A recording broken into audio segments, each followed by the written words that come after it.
started and stopped for generation after generation. Taggart transcontinental, from ocean to ocean forever, thought Eddie Willers as he walked through the spotless halls into the heart of the building, into the office of James Taggart, president of Taggart Transcontinental. James Taggart looked like a man approaching 50. He had a small, petulant mouth and thin hair clinging to a bald forehead. The flesh of his face was pale and soft. He looked obstinate and drained. He was 39 years old. He lifted his head with irritation at the sound of the opening door. "Don't bother me." Eddie Willers walked toward the desk. "It's important, Jim." Eddie Willers looked at a map on the wall of the office. He wondered dimly how many Taggart presidents had sat before it. The Taggart Transcontinental Railroad, the network of red lines from New York to San Francisco, looked like a system of blood vessels. It looked as if once, long ago, the blood had shot down the main artery, and under the pressure of its own overabundance had branched out at random points. One red streak twisted its way from Cheyenne, Wyoming, down to El Paso, Texas. New tracing had been added recently, and the red streak had been extended south beyond El Paso, but Eddie Willers turned away hastily when his eyes reached that point. He looked at James Taggart and said, "It's the Rio Norte line. We've had another wreck. The Rio Norte is done for. That track is shot. It's no use trying to run trains down there. People are giving up trying to use them.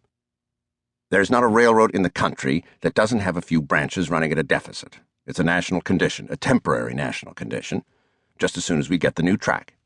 "Jim, there isn't going to be any new track. I've just come back from the office of Associated Steel. I've spoken to Orrin Boyle." "Well, what did you bother him for? I believe the first order of rail wasn't due for delivery until next month." "And before that, it was due for delivery 3 months ago." "Unforeseen circumstances, absolutely beyond Orrin's control." "And before that, it was due 6 months earlier. Jim, we have waited for Associated Steel to deliver that rail for 13 months. Taggart asked slowly, his voice half mocking, half cautious, "What did my sister say?" "Well, she won't be back until tomorrow." "Well, what do you want me to do?" "Well, that's for you to decide."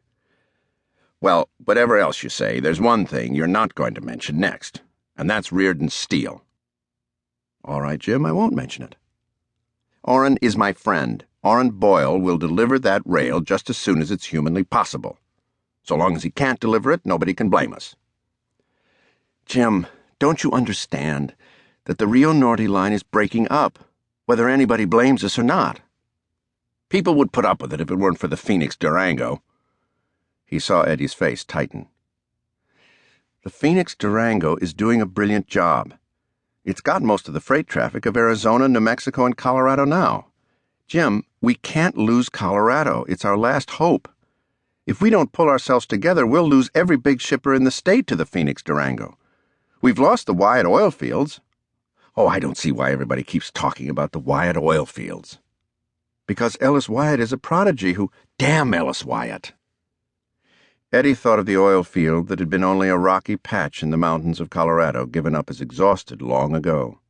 Now, as if somebody had given a shot of adrenaline to the heart of the mountain, the heart had started pumping. Wyatt Oil had brought new towns, new power plants, a new industrial state where nobody had expected anything but cattle and beets. One man had done it, and he had done it in 8 years. They said he had discovered some way to revive exhausted oil wells, and he had proceeded to revive them. "Ellis Wyatt is a greedy bastard who's after nothing but money," said James Taggart. "We served the Wyatt oil fields for years, most adequately. In the days of Old Man Wyatt, we ran a tank train a week." "These are not the days of Old Man Wyatt, Jim.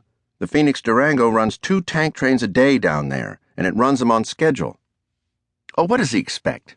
That we drop all our other shippers, sacrifice the interests of the whole country, and give him all our trains?" "He doesn't expect anything. He just deals with the Phoenix Durango." "I think he's an irresponsible upstart who's been grossly overrated. Yes, he's making money, but that is not the standard by which one gauges a man's value to society. And as for his oil, he'd come crawling to us if it weren't for the Phoenix Durango. We can't help it if we're up against destructive competition of that kind. Nobody can blame us." "Jim, what are you saying?